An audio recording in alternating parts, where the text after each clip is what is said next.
Bonjour et bienvenue pour cette nouvelle pastille On n'est pas filmé, autour cette fois du Grand Prix de Cannes de cette année, à savoir le nouveau film de Joachim Trier qui s'appelle Valeurs sentimentales.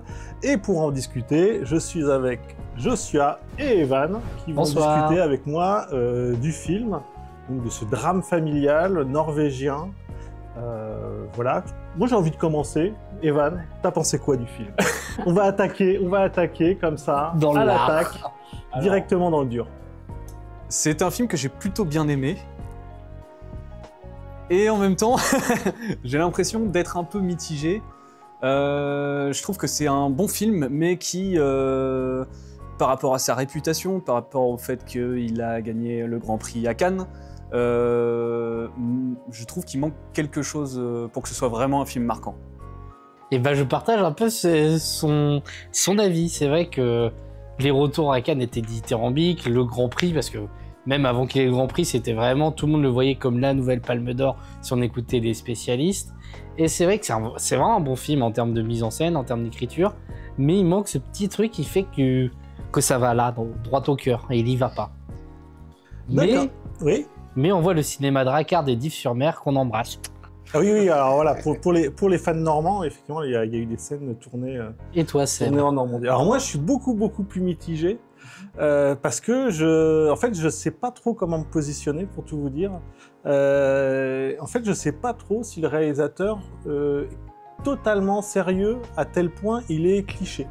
C'est-à-dire que je trouve que c'est une succession de clichés du cinéma d'auteur européen, et en fait je sais pas à quel point de vue Joachim Trier il prend vraiment ça totalement au sérieux, ou si il a un regard un petit peu ironique par rapport à ça. C'est-à-dire que je trouve que, voilà, pour résumer le film, c'est donc l'histoire de deux sœurs qui perdent leur mère et qui voient à la perte de leur mère, leur père revenir, le père qui n'est pas norvégien mais qui est suédois, qui est un réalisateur un petit peu connu, qui travaille plus. L'une des deux sœurs, jouée par Renate Reinsve, est une actrice de théâtre assez reconnue, et il vient, en plus de venir sur rabibocher avec ses filles, il vient aussi avec un projet de nouveau film dans lequel il veut embarquer sa fille, et dans lequel, voilà, qui va effectivement être l'espèce de fil rouge de cette histoire. L'autre fil rouge, effectivement plus important, étant la maison, espèce de maison familiale qui traverse les âges et qui fait office, effectivement, on va dire, de lieu structurant autour du film. Et je trouve que ce truc du drame familial bergmanien, j'ai l'impression d'avoir vu ça 1000 fois.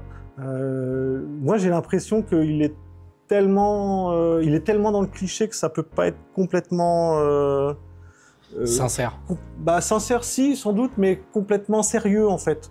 Voilà, il y a cette scène où le grand-père offre des films à son petit-fils, et où très belle scène. Ça, c'est marrant pour le coup. Ouais, alors, mais je sais pas en fait, j'ai du mal à comment dire, à saisir le ton exact du film. J'ai l'impression effectivement que le film est pour avoir regardé une interview du réalisateur, j'ai l'impression que lui est très premier degré, on va dire. Et en fait, j'ai l'impression d'avoir vraiment une succession de poncifs sur le drame familial, sur l'espèce d'autofiction où on s'inspire de sa propre vie pour faire une espèce de fiction, qu'on réinjecte ça. Et je trouve que, ouais, j'ai l'impression d'un truc très cliché, auteur européen, et à la fois dans son rapport et dans la façon dont il joue, notamment avec le personnage d'actrice hollywoodienne qui est censée à un moment donné venir jouer, et donc venir pour raconter un petit peu l'histoire. La fille ne veut pas jouer au départ dans le film. Finalement, c'est une actrice hollywoodienne qui est castée, on va dire, pour ce rôle-là. Et effectivement, je trouve qu'il y a une vraie tentative de distance, en fait, par rapport à ça. Mais j'ai du mal à voir exactement où est-ce qu'il se place dans l'ensemble. Vas-y, Evan. Je suis assez d'accord avec ça, et en fait, moi, c'est ce que j'ai ressenti pendant le film, c'est qu'en fait, tout était très bien, c'est-à-dire qu'en termes de mise en scène, il n'y a rien de spécialement à redire, c'est très bien composé, c'est très bien monté, l'interprétation des acteurs, elle est quand même assez folle. Mais en fait, j'ai toujours la sensation d'être déconnecté émotionnellement des personnages et de cette famille. Et du coup, bah, ça marche pas en fait. Je vois que tout est très bien, mais j'ai jamais ce petit moment où je me dis ah là c'est vraiment très fort en fait. Ouais, voilà, où c'est ça, où j'intègre vraiment les conflits de ces personnages. Et du coup, il y a cette forme de distance comme tu as dit. Et pareil, je savais pas trop où me positionner. J'étais même un peu frustré en fait de voir un film aussi bien, mais de pas être impliqué davantage dedans. Et ouais, bah c'est dommage parce que j'ai l'impression que tout ce que le film raconte est intéressant. Il aborde plein de thèmes absolument quasi universels en fait, donc ça devrait nous plaire. C'est des espèces de conflits familiaux, mais ça prend jamais. Pour moi, ça prend jamais. Ça prend en plus, mais c'est jamais à un point où je me dis, bah là, ça va être très marquant quoi. Et la preuve, c'est que le film n'a pas spécialement marqué. Mais c'est vrai que moi, je pense qu'il y a un peu. C'est un thème qui est souvent revenu, et c'est une des rares fois où je me suis dit ça au cinéma. C'est que je pense que moi, ce qui a dû faire un peu écran, c'est un peu l'aisance financière des personnages, un peu ce côté un petit peu bourgeois. Ce qui est pas d'habitude un reproche, mais là, je sais pas si ça en fait partie, mais ce qui se battent autour d'une grande maison, qu'ils ont des... Ah, c'est vrai qu'on apprend que le personnage principal passe à travers une grande dépression et elle a des très belles scènes avec sa sœur, mais c'est vrai que l'implication n'est pas là et je me suis vraiment questionné, moi, mais pourquoi j'y suis pas? Et j'en suis revenu à ça de est-ce que c'est juste ce prisme de différence de classe sociale qui me crée cet écart? J'en suis même pas certain, mais c'est la seule piste que j'ai. C'est vrai que c'est un peu bizarre. Ouais, moi c'est même, on va entre guillemets au-delà, c'est-à-dire que je trouve le film, il enchaîne les ressorts un peu de poncifs, ce rapport effectivement sur ce mélange entre la fiction et la réalité, le fait effectivement ce mélange avec l'histoire d'un pays qui se mélange avec l'histoire personnelle, le fait que ce soit comme par hasard entre guillemets la Seconde Guerre mondiale qui joue, le fait, on va spoiler un petit peu la fin, mais moi je trouve que la fin avec quand même ce personnage de père qui est au final sauvé parce qu'en fait il va faire un grand film et c'est ce grand film ou ce grand scénario qui va rabibocher avec l'ensemble de sa famille alors qu'il est traité quand même plutôt comme un salaud, mais même comme un salaud un peu cliché, c'est d'ailleurs comme une espèce il prend un peu de plaisir des fois à faire du tort aux gens. Oui, mais puis c'est quand même le truc du réalisateur en difficulté dans sa vie personnelle, qui couche avec ses actrices, qui picole. Il y a quand même un truc, moi j'ai l'impression que le film, il charge vraiment la barque sur tout ce que vous imaginez dans le cinéma d'auteur européen, il est là. À peu de choses près. Tous les clichés ont été invités, c'est la grande réunion des clichés. Pardon, excusez-moi. Autant, tu vois, il couche avec ses actrices, oui, au passé, mais par exemple, au contraire, je trouve qu'il y a une très belle scène, notamment toute la scène au festival de Deauville où il rencontre Elle Fanning. Je trouve que c'est un moment assez merveilleux de deux personnes qui se rencontrent et qui a tout de suite, en fait, une rencontre vraiment amicale, tu vois, où c'est vraiment un vieil homme et une jeune femme, et il n'y a pas un sous-prisme sexuel ou autre, où on voit que le mec n'est pas un dérangé, ce qui peut souvent arriver, que là, vraiment, il y a vraiment une pure connexion artistique, mais vraiment amicale qui se crée.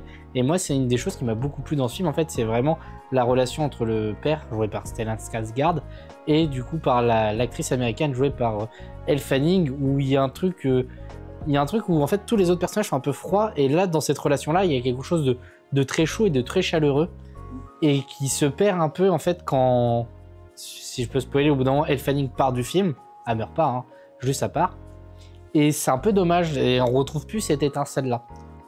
Mais moi, sur la question de la distance, par exemple, c'est cette relation-là qui me met un peu là, entre guillemets, la puce à l'oreille, parce que je trouve qu'il a un regard très critique, en fait, sur Hollywood et sur la relation, finalement, entre les auteurs européens et les stars hollywoodiennes. C'est elle qui vient le chercher, elle est fascinée par son cinéma, elle se dit, oh là là, c'est le moment, et en fait, on sent qu'il y a une espèce de distance et de regard un peu critique, pour pas dire un peu moqueur. Notamment toutes les scènes de répétition où on sent qu'avec les autres comédiens, ils la regardent un petit peu en se disant elle a pas le niveau espéré. Elle a pas le niveau espéré ou elle n'a pas le niveau du scénario, etc.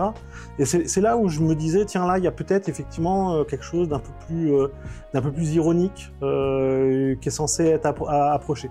Mais encore une fois, j'ai du mal, comme ça, à chaud, j'ai du mal à complètement le matérialiser. Je l'ai pas ressenti comme ça. Je trouve que le personnage de Elle Fanning, moi, la manière dont j'ai ressenti, c'est que c'était au contraire une bonne actrice enfermée dans des films de merde à Hollywood. En fait, elle avait pas le niveau européen, parce que, par exemple, je trouvais ça assez drôle elle devait jouer, par exemple, en anglais, mais avec l'accent suédois ou norvégien, comme c'est qui arrive souvent, par exemple, je pense au Ferrari de Michael Mann récemment, où Adam Driver joue en anglais avec un accent italien, ce qui est complètement Ils jouent tous avec un accent italien. C'est un truc américain, on sait pas pourquoi ils font ça, mais bref. Et je trouve que c'était plutôt ça qui trouvait pas juste le bon ton, mais que ses talents d'actrice n'étaient pas remis en question, et que c'était au contraire, en fait, pour moi, une bonne actrice enfermée dans des films de merde, enfermée un peu dans être influenceuse, et dans les productions Netflix un peu à la va-vite. Mais justement, moi je trouve que, pour rejoindre ce que tu dis, enfin ce que vous dites d'ailleurs, c'est que le personnage de Elle Fanning, il est super intéressant parce qu'en fait, le film dit que c'est, dans le film du coup, une bonne actrice, mais qu'en fait, elle est tellement éloignée de ce rapport à la famille et de ce scénario que le père a écrit qui est concrètement pour sa fille et pour sa propre famille, que du coup elle ne peut pas en fait l'intégrer et interpréter comme il le faut, si je peux dire ça comme ça, le personnage de cette fille justement dans le scénario. Et ça par contre j'ai trouvé ça super intéressant parce que ça montre aussi que ce côté un peu mimétique, cette imitation de l'acteur ou de l'actrice, n'est que du mime.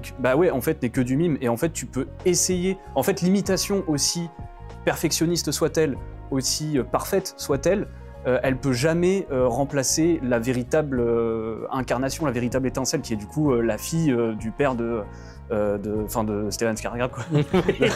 On n'a pas retenu les noms. Je cherchais son nom pendant ce temps-là. Bill Le Bottier. Non, mais la fille de Stellan Skarsgård, du coup.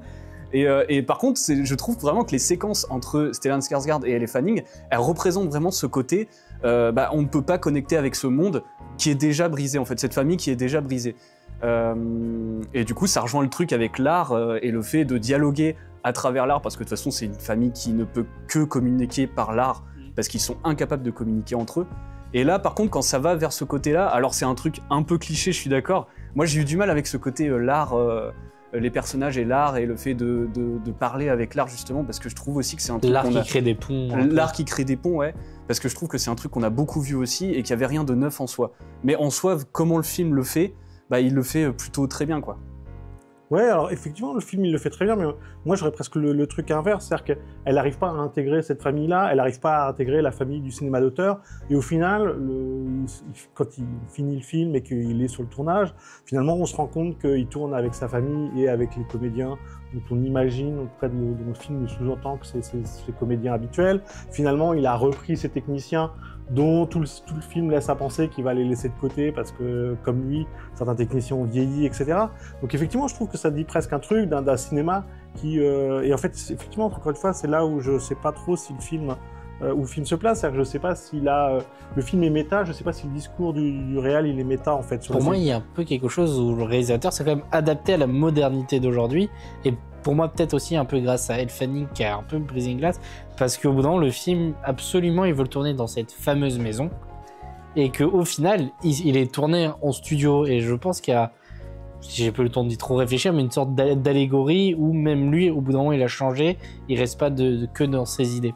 Le père. Ouais. En plus, la maison, c'est plus du tout la même à la fin. Enfin, celle qui est reconstituée en studio ne ressemble plus du tout à ce à quoi elle ressemblait.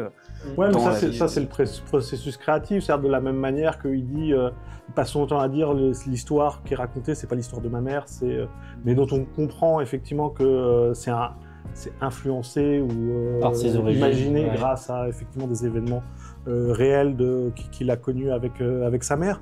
Donc effectivement, moi c'est un truc, ouais voilà, mais c'est vrai que le film moi me laisse Vraiment, encore une fois, je sais pas trop où placer, le réalisateur là-dedans et où me placer par rapport au ton général du film. Bah, moi, c'est un film, je sais que j'ai bien aimé, que j'aurais aimé plus, parce que c'est vrai que par exemple, il y avait aussi un horizon d'attente en plus du Grand Prix, c'est que moi j'avais beaucoup aimé Julie en 12 chapitres. Et c'est vrai que celui-ci, il y a un côté un peu froid, il y a comme un écran qui fait que j'adhère pas non plus à 100%, c'est bien, mais...